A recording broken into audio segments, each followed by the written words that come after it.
नमस्कार, मैं दानिश अंसार और आप देख रहे हैं पीआरबी। दोस्तों, चुनाव हो गए देश में लोकसभा के। आपने वो तस्वीर देखी कि किस तरीके से बीजेपी जो है तमाम दल को मिला करके जो है सरकार बनाई, गठबंधन की सरकार एनडीए की बनी। लेकिन अब जो खबर निकल के सामने आ रही है वो खबर है राज्यसभा से। लोकसभा में आपने देखा कि एनडीए सरकार जो बनी वो सहयोगी दल टीडीपी, जेडीयू, एलजेपी तमाम पार्टियों को मिलाकर, शिवसेना को मिलाकर एनडीए बहुमत के आंकड़े के पास गई और प्रधानमंत्री मोदी शपथ लिए और प्रधानमंत्री बन गए। मतलब एनडीए का, प्रधानमंत्री मोदी का 3.0 चालू हो गया। लेकिन जो खबर अब निकल के आ रही है वो खबर है राज्यसभा से। राज्यसभा में बीजेपी का जो बहुमत का आंकड़ा था उससे बीजेपी नीचे चली गई। यूं कह ले कि सिर्फ बीजेपी ही नहीं, पूरी एनडीए की तमाम पार्टियां को अगर आप मिला दे, पार्टियों के तमाम राज्यसभा सदस्य को, सांसदों को मिला दे, उसके बावजूद भी एनडीए जो है वो बहुमत के आंकड़े से घसक गई।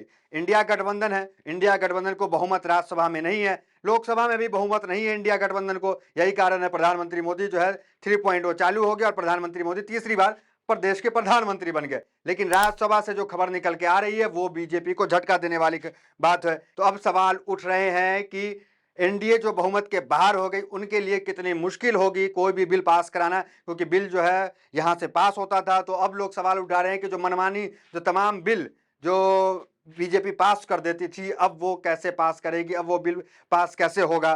तो कौन कौन लोग हैं जो बीजेपी के वो रिटायर हो गए, एक बार उनका नाम देख लीजिए। राकेश सिंह है, वो राज्यसभा सांसद से रिटायर हो गए। राम शकल है, वो रिटायर हो गए। सोनल मान सिंह है, महेश जेठमलानी है। तो ये जो सदस्य हैं वो रिटायर हो चुके हैं, उनका रिटायरमेंट हो गया है। तो बहुमत का आंकड़ा जो है राज्यसभा में 113 का होता है। जो 113 के आंकड़े को पहुंचा जो गठबंधन, उसके पास समझिए बहुमत है। लेकिन एनडीए गठबंधन जो है वो 101 पे सिमट गया है, 101 है और इंडिया के पास 87 है। तो ना तो इंडिया जो है बहुमत के आंकड़े के पास है, ना एनडीए बहुमत के आंकड़े पास है। दोनों जो है बहुमत के आंकड़े से काफी नीचे चली आई। मतलब बहुमत के लिए जो 113 सीट, 113 चाहिए, वो 113 न तो एनडीए के पास है न इंडिया के पास है। तो ये मुश्किलें जो है बीजेपी के लिए, बीजेपी के खेमा में ये तकलीफ तो होगा ही कि बहुमत के आंकड़े से बीजेपी नीचे चली आई। लोकसभा में उन्हें तकलीफ हुई, झटका हुआ। वो बीजेपी जो कभी अल्पमत में नहीं रही, हमें हमेशा जो है बहुमत में रही, और इस बार जो है सहयोगियों को साथ में लेके चलना पड़ रहा है। तो ये झटका जो है वो बीजेपी को लगा है। सिर्फ इतना ही नहीं, लगातार देखिए किस तरीके से यूपी में, उत्तर प्रदेश में बीजेपी की करारी हार होती है। और वहां पे कल जो है मीटिंग होती है तमाम लोगों की, जिसमें यह भी खबर निकल के आई कि योगी आदित्यनाथ को कुर्सी से कहीं इस्तीफा न देना पड़ जाए। तमाम एनडीए जो जेपी नड्डा हैं वो मीटिंग ले रहे हैं। तो ये खबर निकल के आई। दूसरी तरफ आप देखें सुब्रमण्यम स्वामी गद्दावर नेता है, राज्यसभा सदस्य हैं। उन्होंने जो बयान दिया है उस बयान को एक बार आप देखें। सुब्रमण्यम स्वामी का बयान देखिए क्या कह रहे हैं वो एक बार। अगर हम बीजेपी में अपनी पार्टी को टाइटैनिक जहाज की तरह डूबते हुए देखना चाहते हैं तो मोदी इसके लिए सबसे उपयुक्त है। उन्होंने आगे कहा है कि उपचुनाव के नतीजे से पता चलता है कि बीजेपी हमेशा के लिए डूबने की तैयारी में है। तो सुब्रमण्यम स्वामी जो है वो गद्दावर नेता है बीजेपी को, आपको भी पता है, राज्यसभा के सदस्य हैं। तो उन्होंने इस तरह का बयान दिया है कि बीजेपी को जो है डूबना है तो उसके लिए प्रधानमंत्री मोदी उपयुक्त है, वो काफी है। तो वो डुबा सकते हैं टाइटैनिक की तरह, जिस तरह टाइटैनिक जो है पूरा लश्कर लेकर जाता है और अचानक जो है वो गर्क हो जाता है समुंदर में। तो टाइटैनिक की तरफ बीजेपी को डूबने के लिए प्रधानमंत्री मोदी जो है वो उपयुक्त है। ये बयान जो है उनके ही नेता कह रहे हैं, सिर्फ वही नहीं कह रहे हैं, तमाम लोग। जिस तरीके से बीजेपी का डाउनफॉल आ रहा है उसमें बीजेपी के एक विधायक हैं उत्तर प्रदेश की, उनकी एक बार वीडियोस आप देखें वो क्या कह रहे हैं। भारतीय जनता पार्टी की आज की डेट में हमारी स्थिति अच्छी नहीं है।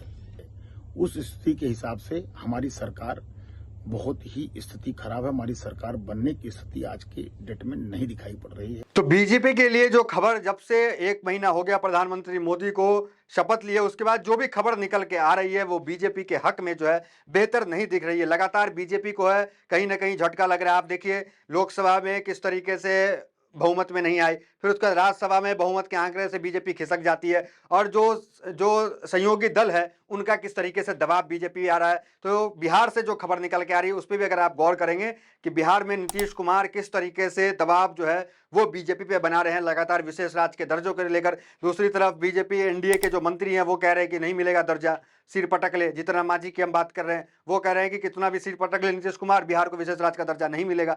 तो इस तरह की बातें हो रही है। तो नीतीश कुमार जो है वो लगातार वहां जो बिहार के जो दल हैं उनके साथ मुलाकात कर रहे हैं। चिराग पासवान से भी मिले उन्होंने। तो कुल मिलाकर चिराग पासवान का भी ये मानना है कि विशेष राज्य का दर्जा दे। तो जैसे जैसे बजट की भी जो तारीख है वो नजदीक आ रही है, 23 जुलाई की वो नजदीक आ रही है, तो और नीतीश कुमार का दबाव जो है, प्रेशर जो है केंद्र पे बढ़ता जा रहा है। तो बीजेपी के लिए जो है खबर जो लगातार निकल के आ रही है वो बिल्कुल जो है उनके लिए बहुत मुश्किल खबर है कि बीजेपी इस बार 18वीं लोकसभा में 3.0 में बीजेपी को सुचारू रूप से सरकार को चला पाने में जो है कठिनाई नजर आ रही है। दूसरी तरफ महाराष्ट्र से देख लीजिए, महाराष्ट्र से जो खबर उठापटक की आ रही है, महाराष्ट्र में शरद पवार के पास जो मिलने गए हैं वो अजीत गुट के नेता हैं, वो मिलने के लिए शरद पवार से चले गए।